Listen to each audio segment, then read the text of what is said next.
Hey guys, this is Brody here from Team Super Sue, here today with another awesome deck profile for you guys. Now the deck that I will be profiling is the very infamous and very famous and one of those decks that pretty well everyone either absolutely loves or hates or does at both time. Yes, I'm reviewing the guilty pleasure of Lightsworn. Now Lightsworn is a deck that came out in 2008 with the release of Light of Destruction, and since then has been receiving many supports with a lot of legacy port lately about 2 years ago with its own structure deck. And a couple of extra cards intertwined into random sets here and there. Now for those of you that don't know, the Lightsworn archetype focuses on actually milling cards from the top of your deck to the graveyard, obviously to gain either extra effects or to summon their most powerful boss monster, Judgement Dragon, which has probably one of the stigma of the strongest boss monster in the game. Now another really important strategy of the Lightsworn is the fact you can actually play different archetypes in it to abuse the fact that they can mill. There's many variants, like there's a Chaos one where you use Light and Darks to summon a very powerful BLS and Dark Arm Dragon. Then you also have zombie versions, and now finally the very new one, the Performage version, which focuses on sending the Performage monsters which most trigger their effects in graveyard, and also abusing many rank 4s. So let's get right into the profile. Alrighty guys, we'll jump into the profile right now. Now starting off with the main deck, for our Lightsworn lineup, we run 3 Judgement Dragon, 3 Raiden, 1 Garoth, 2 Lila, triple Alumina, 1 Minerva, 2 Wolf, and 1 Felice. So that sums up just the Lightsworn part of it. Starting off with Judgement Dragon, I'll go over everyone's effects just so everyone knows, 110%. So while you have Judgement Dragon in hand, if you have 4 or more Lightsworn with different names, you get to special summon him. Then you can pay 1000 life points and destroy all cards in the field except for himself. Now one thing to note with that is it's not once per turn, so if you're versing like Shadows or something and the special spec that Falco, you blow it up again and just go nuts from there. So obviously we run 3 of him because he's like the best boss monster of this deck. You have a problem with milling a lot, so you pretty well have to play the 3, but a lot of people who've been playing the new Lightsworn have dropped this card, but I reckon you should still always keep it because it's pretty well an auto win. Next up, 3 Raiden. Raiden has 2 effects. One thing to note with all the main Lightsworn cards, they have an effect to mill during the end phase depending on which kind of card is how much. Raiden, during your main phase you can mill 2 cards, and if any of those cards are a Lightsworn, he gains 200 attack. Then during the end phase he gets to mill 2, so the main reason why I play him obviously is also a tuner, which is really important for your synchro plays, but also the fact he just mills during your main phase. Pretty well all the other Lightsworns have to mill during the end phase, which is not optimal. Next up we have 1 Garoth. His effect is whenever a Lightsworn mills, you get to mill 2, and for every Lightsworn milled you get to draw a card. So he's very insane if you're starting plays, if you start abusing this card here, Alumina, which we'll talk in about a second.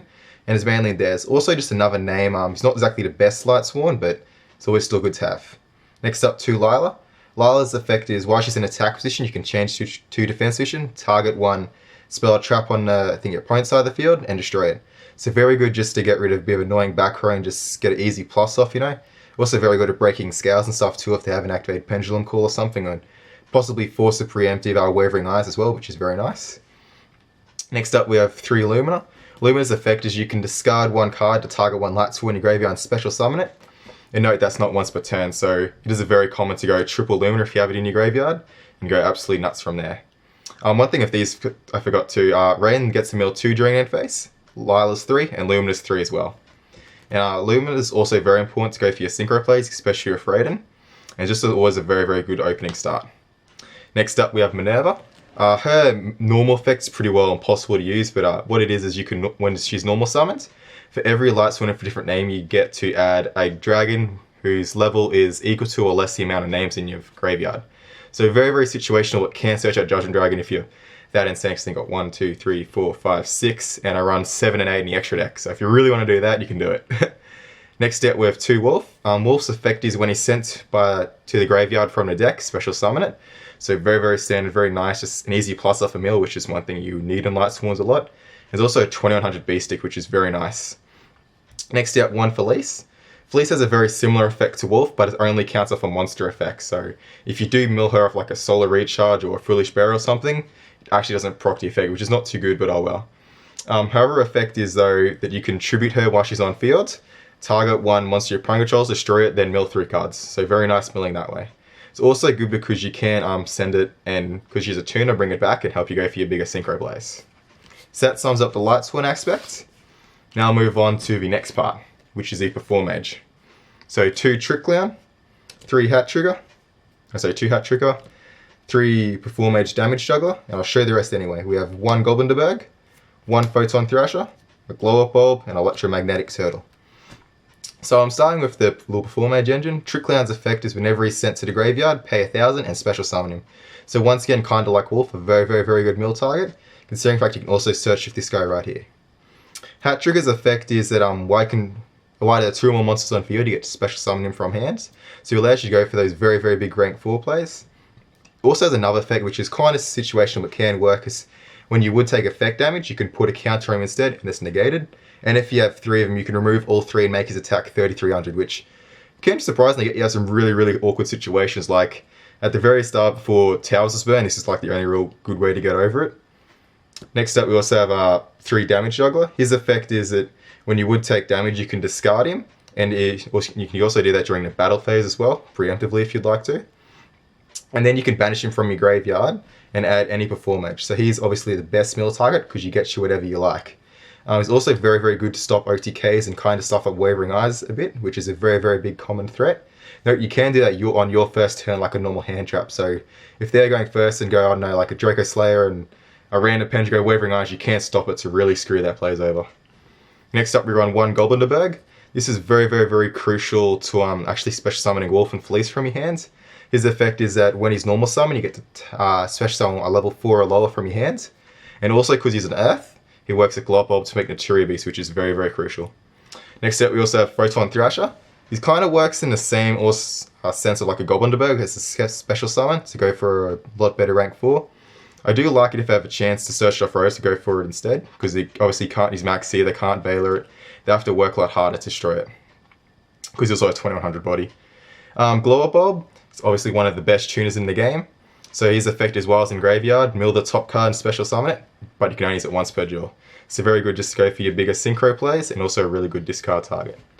Electromagnetic Turtle right here, his effect is during your battle phase, you can banish it and end the battle phase. So a very, very nice just to kind of save you from dying, which is really, really, really important right now because OTTs are pretty well coming out from everywhere. Alright, so that sums up my all-one monster lineup, and we'll move on to the spells. I run 2 Charge of a Light Brigade, 3 Solar Recharge, 1 Monster Reincarnation, 1 Foolish Burial, 3 Insta-Fusion, 1 Rotor, and 1 Soul Charge. Starting with Charge's effect, you get to mill 3 cards from the top of your deck and add 1 level 4 or lower Lightsworn. So this is like your Rotor for the deck, obviously very, very, very good. A lot of the times you will be searching Alumina just so you can pitch and hopefully you mill a Lightsworn, special summon it back, and go very, very nice off first turn. Solar Recharge is basically like Lightsworn's trade-in. You ditch your Lightsworn, draw 2 cards, then mill 2 cards. So these 2 are probably like some of the best spell cards out there for Lightsworn, so obviously you want to max out. It's only on 2 in the ban list, so you can only run 2. Sad. Monster Reincarnation. A lot of builds don't play this anymore, but I still really like it. Its effect is you get to send 1 monster card. I think just 1 monster card from your hands to graveyard. Target 1 monster in your graveyard and add it to your hand. So the real big advantage of that one is you get to discard your good discard fodder, like your Perform Mages or your Glow Up Bulb, and actually get back a JD, which is super nice. Foolish Burial, very, very self-explanatory. Run a deck that focuses on graveyard, so no explanation there. 3 Insta-Fusion. This is incredibly crucial in all builds, and I stress if you're going to run 3 of anything, even like Solar Recharge stuff, run 3 Insta-Fusions. The whole point of what him is you can actually go for insane plays because you always have the right level 4 in your graveyard because you should be milling. But it also allows you to go on explosive lock play on plays with Omega, which I incredibly like. Next out, run Rotor. We run a lot of Warriors, so I always need to search them. And Soul Charge, because I still think that's like an insta-win card in any deck. So that sums up the spell lineup. And we'll get on to the very, very last 2 little trap cards, 2 Breakthrough Skill. So Breakthrough Skill works very well on Lightsworns because you can also, its first effect is you can target 1 effect monster in field and negate its effects. But you can also do that during your, on your own turn. You can mash from the graveyard to do the exact same effect. So very good at getting over like your Floodgate monsters and such. Okay, next we'll move on to the extra deck. For Xyz we run 1 Minerva, 1 Abyss Dweller, 1 Dagusta Emerald, 1 Bujin Tsukunomi, 1 Diamond Direwolf, 1 Castell, and 1 Perform Mage Trapeze Magician. So first off, Minerva's effects. Her effect is you get to detach 3, mill the top 3 cards of your deck, and for every Lightsworn card, you get to draw a card. Also, when she's destroyed, you get to mill the top 3 cards of your deck, and for every Lightsworn, you get to target a card in the field and destroy it. So she's absolutely insane just to get a lot of plus value. Like if you start milling wolves and fleeces off that, you just go +2, +3, +4, and it gets absolutely bananas. It's a very crucial part. Next up, Abyss Dweller. Pretty well, only reason it's in here is for the Yang Zing matchup, and also to go the Cosmo's big ships. So he's very, very nice just to get over there and give you a bit more of an out. Daigusto Emerald, probably the second next to her, MVP extra deck monster. This is the effect to return 3 cards to your deck to draw a card is very, very crucial, because a lot of times you'll mill Insane and mill all your Judgement Dragons and you got no real boss monsters left. So you just return them off this and get to obviously draw a card, which is always nice because you can get the Judgement Dragon. But he's also really good to reset the what's called the Before Mage Engine. Like I find him shuffling hat triggers back a lot just so you could search them again straight away because you've already milled all of them. Okay, next up, Bujin Tsukunomi. This is an incredibly awesome card that I reckon is very, very underrated in Lightsworn. For those who don't know, its effect is it has a random Bujin one, but you get to ditch your entire hand to draw 2 cards. Now, why this is so good is because a lot of times you'll get very, very, very cloggy hands, where you have a lot of just Before Mages in hand you can't summon, you have your wolves, your fleeces, you're very, very stuff you just really don't want in your hand, like ever. So going for him, ditching him, and getting value just by getting 2 cards you could probably actually use, plus possibly getting graveyard effects, depending which one, I find is very, very, very crucial. Next step with Dire and Direwolf. This deck could push through Backroad really easily, so it's very, very good to have him just to help push through it a lot better as well. Next step with Castell. Incredibly standard pretty well in every deck, even decks that barely ever make rank 4s. And finally, Before Mage Trapeze Magician. I really, really, really like him in this deck because obviously we can make him very easily with the Before Mage engine, but you can actually target a Judgement Dragon, attack twice, and all that's game. So that pretty well sums the XYZ lineup. Move on to Synchros. Play 1 Materia Base, 1 Michael, 2 Omega, and a Trishulia Dragon of the Ice Barrier. So first up, Materia Base is a very interesting one. The way you make it is with either Goblin de Berg plus Glop Bulb and Glop de Bulb plus Hat Trigger, either of those ones. But the reason why I want to play it so much is the fact this pretty well gives you an insta-win against Pendulum decks, because a lot of them actually don't have a real out to this one. A lot of times it'd be something from the extra deck, which puts them in a really awkward position, and you should be able to OTK them next turn anyway, so I absolutely love this card to always run in at. Michael, just another Lightsworn name, is very, very good to push through back row as well, once again, because you can pay 1,000 life points, target 1 card in the field, and banish it, so very nice. Next up, the Double Omega. I find this absolutely insane, because what you can do is with your Insta-Fusions plus your Minerva, a lot of times you get a lot of real value milling wolves, fleeces, trick clowns, that kind of deal, so you can actually make double of these on your first turn, pretty well making your opponent start with 4 card hands, which is very, very hard for him to combo off massively, and next turn they'll both return and you'll just OTK him. Next up, Trishulia. This is very easy to make with the Glow Bulb, once again mentioned, and sometimes you can actually make Trishulia plus your Double Omega, which leaves some insane plays where it's just your opponent has nothing left and nothing to work with. So that sums up the Synchro lineup. And finally, we run 2 Elder Good Node and 1 Dark Rebellion Dragon that I've got from the XYZs. So I'll start with Dark Rebellion, just a very, very good generic thing to get over your really, really big monsters, I find. And it's very nice to push for game with a lot of damage, because a lot of times you can also use Trapeze Magician on this card and make him attack for an insane amount of damage. And finally, your 2 Nordens right here, obviously your best Insta-Fusion target, allows you to go for rank 4 and level 8 Synchro plays very easily, so very nice. And next we'll move on to the side deck.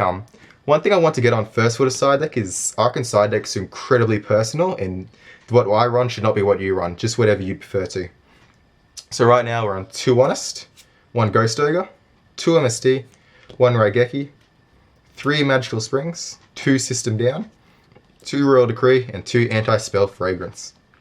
So first up with the Honest, here's obviously just a good to bring it in late, game 2 or 3 against some very matchups like Cosmo and that kind of deal, just allow you to get over a lot bigger. The reason why it's not in the main deck is I think a lot of people are scared of the Honest in the main deck anyway, so obviously I'd be a bit more cautious.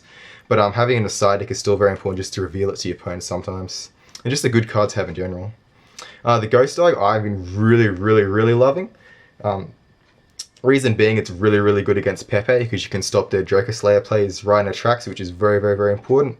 And I've just been finding a lot of use for him. I was thinking of bumping him up. 2 MST, Lightsworn die to back row if you can't push through it like you can sometimes. So MST is obviously very good. Raigeki, just generic removal. A lot of the times you side in against heroes or those kind of rogue matchups that really, really screw with you. So very nice there. Next up we have Magical Springs, which is my new MVP against every Pendulum deck out there. What Magical Springs does is for every face-up spell or trap card your opponent controls, you get to draw that many cards, then discard that many cards depending on how many face-up spell and traps you control, which should always be just one, which is the Magical Springs. So the big thing at that is obviously you're going very, very plus because your opponent's usually going to have 2 to 3 on field, but you're also going to be ditching a card you usually want, like a Trick Clown or something that's going to get you very good value. Magical Springs also has a very, very neat effect that your opponents and pendulums can't be destroyed until their next end phase, which means no Wavering Eyes, no Draco Slayer shenanigans. So very, very, very good side against Arcan, and should be put into every single deck that obviously doesn't run as pendulums, you know. 2 system down. One thing of Lightsworn is you have a bit of a problem getting over the battleships, so obviously we play this to get rid of them. Very simple. Got your 2 Royal Decrees. Obviously the same with the MSTs, we die to back row.